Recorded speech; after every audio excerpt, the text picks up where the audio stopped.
오늘은 현대과학사에 괴상한 족적을 남긴 특이한 실험에 대해 공부해 보겠습니다.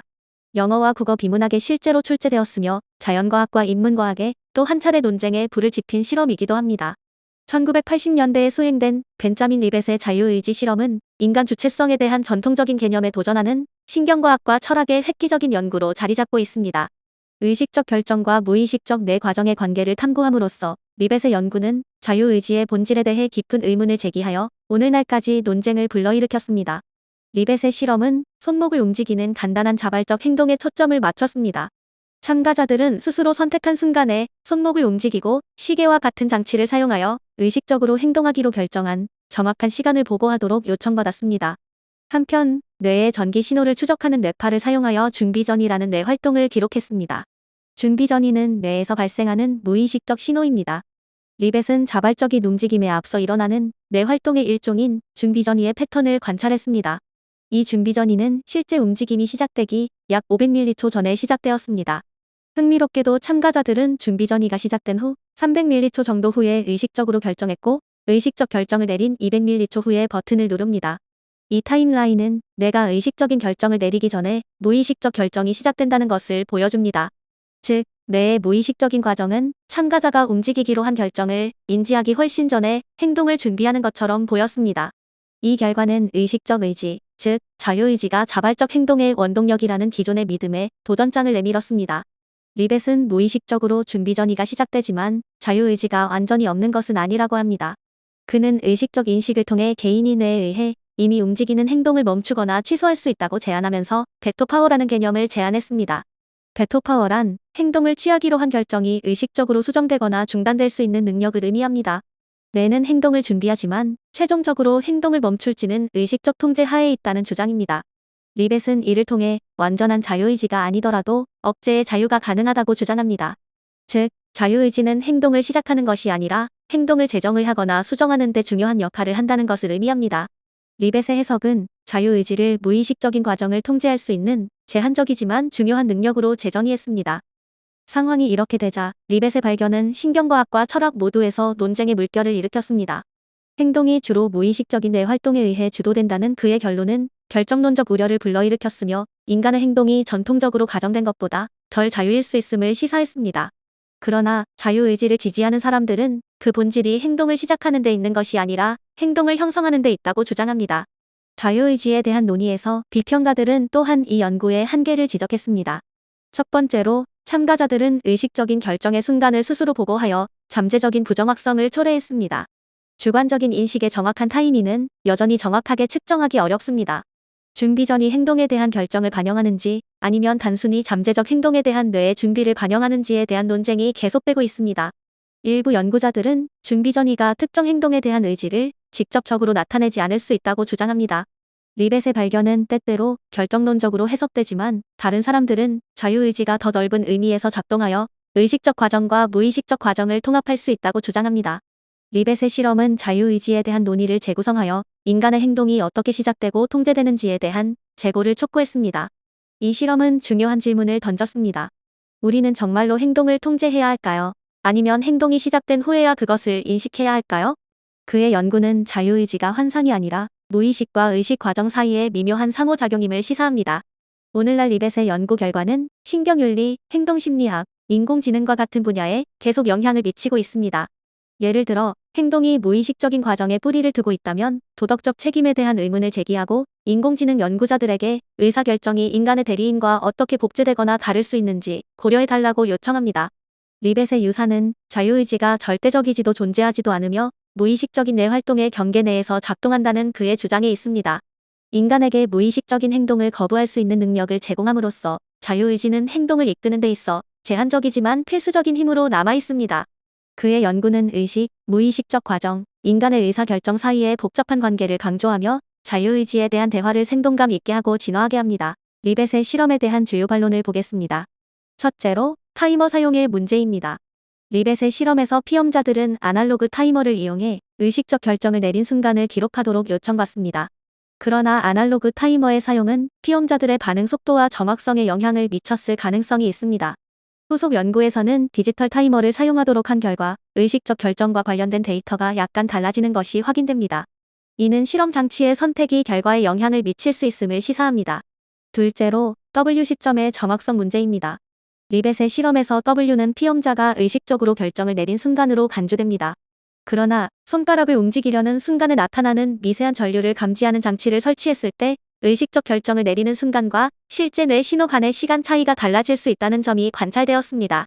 피험자들이 보고한 W 시점이 실제 뇌 활동과 다를 수 있음을 고려하면 실험 결과의 해석에 신중해야 한다는 반론이 제기됩니다. 세 번째로 준비 전이에 대한 신빙성 문제를 들 수 있습니다. 리벳은 피험자의 손가락 움직임 전에 나타나는 준비 전이를 자유의지의 부재를 지지하는 증거로 제시합니다. 그러나 준비 전이는 모든 경우에 발생하지 않는다는 점이 이후 연구에서 밝혀졌습니다. 예컨대 준비 전이가 실제로 움직임 전에 나타난 사례는 전체의 약 12%에 불과했습니다. 이는 준비 전이가 단순한 행동을 기대하거나 예측하는 과정에서 나타난 전이의 가능성을 시사합니다. 따라서 준비 전이 자체가 행동을 결정하는 신호라고 보기는 어렵다는 지적이 있습니다. 마지막으로 뇌 활동과 의식의 관계입니다. 리벳의 연구를 비판하는 또 다른 주요 논점은 뇌 활동과 의식이 동일한 뇌에서 비롯된다는 점입니다. 뇌가 준비 전이를 만들고 뇌가 의식적 결정을 생성한다면 이 모든 과정은 여전히 뇌라는 동일한 시스템 내에서 이루어지는 것입니다. 따라서 뇌 활동이 자유의지를 부정한다는 주장은 과도한 해석일 수 있습니다. 이 관점은 데카르트의 심신이원론을 부정하며 우리의 정신이 우리의 몸과 분리될 수 없음을 강조합니다. 우리가 자유의지를 욕망에 따라 행동하는 능력이라는 뜻으로 정의한다면 맞는 말이다. 인간에게는 자유의지가 있고 침팬지와 개, 앵무새도 마찬가지이다. 앵무새는 크래커를 먹고 싶으면 먹는다. 하지만 정작 중요한 질문은 앵무새와 사람이 내면의 욕망에 따라 행동할 수 있느냐가 아니다. 중요한 질문은 그들이 애초에 자신의 욕망을 선택할 수 있느냐이다. 왜 앵무새는 오이가 아니라 크래커를 먹고 싶어 할까?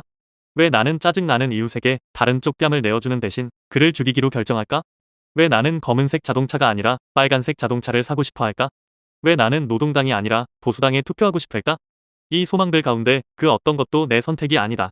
내가 특정한 소망을 느끼는 것은 내 뇌에서 일어나는 생화학적 과정들이 그런 느낌을 만들어내기 때문이다. 그런 과정들은 결정론적이거나 무작위적일 뿐 자유의지에 의한 것이 아니다. 여기서 유발 하라리의 호모데우스를 잠시 소개하겠습니다. 호모데우스는 유발 하라리가 저술한 책으로 호모는 인간, 데우스는 신이라는 뜻입니다. 과학과 기술의 발전은 인류를 끊임없이 변화시키며 과거에 상상조차 하지 못했던 가능성을 열어주었습니다. 유발 하라리의 저서 호모데우스는 이러한 변화를 중심으로 인간이 스스로를 초월해 신적인 존재로 진화하려는 미래를 탐구합니다. 이 책은 단순히 기술적 예측을 넘어 인간 본질에 대한 철학적 질문을 던지며 우리가 향해 가는 방향에 대해 깊이 있는 성찰을 제안하며 인류의 미래를 다루며 과학기술의 발전과 인간의 역할 변화를 깊이 탐구합니다. 이 책에서 하라리는 인류의 역사적 발전과 함께 인간의 정체성과 자유의지라는 주제를 논의합니다.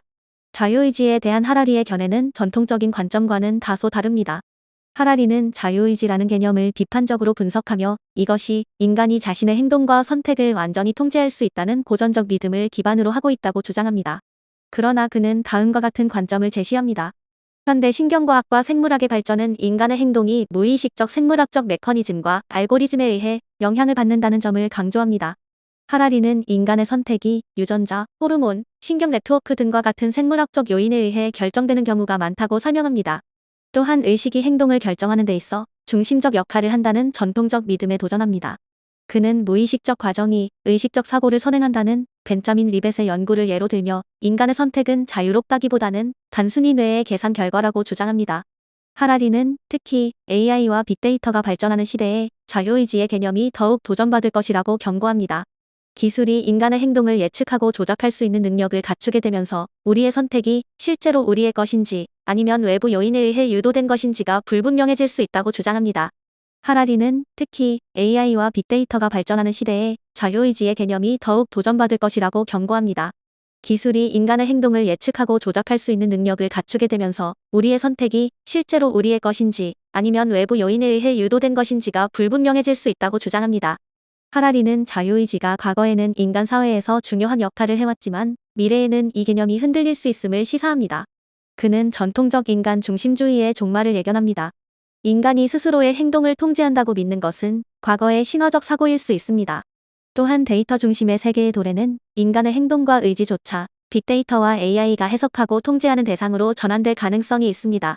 미래의 인간상인 자유의지가 아닌 생물학적 기술적 요인에 의해 통제되는 호모데우스는 전통적 인간의 자율성에서 벗어나 새로운 형태의 존재가 될 수 있습니다.